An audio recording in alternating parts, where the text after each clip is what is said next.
I am Nolan from WorkTruckWest, and today we're showcasing this brand new build that we just completed for the City of Revelstoke.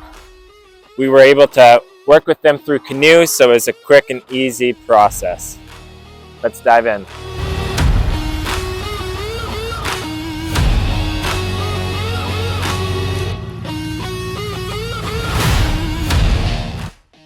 Like I said, this truck is based on an F550 chassis. It's a diesel chassis with 19,500 GVW, and it's also a regular cab, and it can fit 3 people in the cab. Up top here, we have 2 beacons. We also have amber flashers in the front and rear grille for added safety. On top here, at each corner of the truck, we have LED work lights that can swivel so you can see all around the truck when you're working in the low light.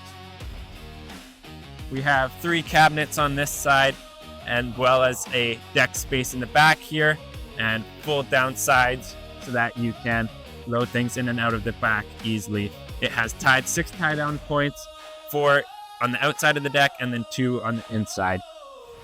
At the back here, we have our outriggers, as well as a step for easy access into the back. The vise can be moved to either side, and as well as a 10,000 hitches in the back here. We also have an electrical plug in the back here that will tie into the inverter that's in the driver's side 1 compartment. At the back corner here, we also have a MaxiLift M180 crane.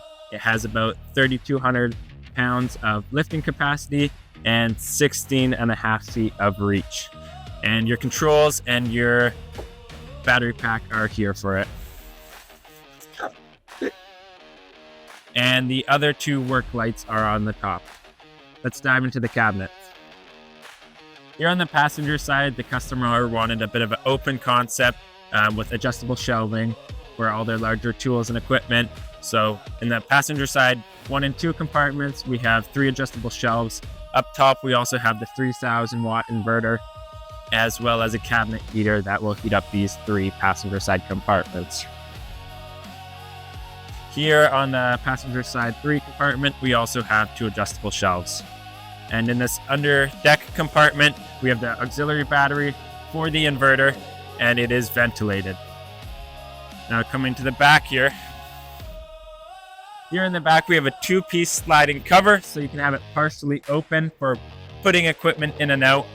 On either side, we have e-tracking. The customer wanted a bit of a custom setup for their e-tracking. So here we have J-hooks. We also have some square holes and some cylinders here for their longer tools and their water sewer keys. The bottom cabinet here is an open cabinet. In the driver's side 3 compartment, we have more adjustable shelving. And the driver's side 2 is also 3 adjustable shelves. In the front driver's side 1 compartment, we have an 8-drawer tool chest and another plug for the inverter. All the cabinets also have LED lighting for the low light when you need to find your tools in their toolboxes. We appreciate the City of Revelstoke giving us the opportunity to work with them on this truck and build it exactly to their needs and their specifications. If you're looking to build a truck, please give WorkTruckWest a call.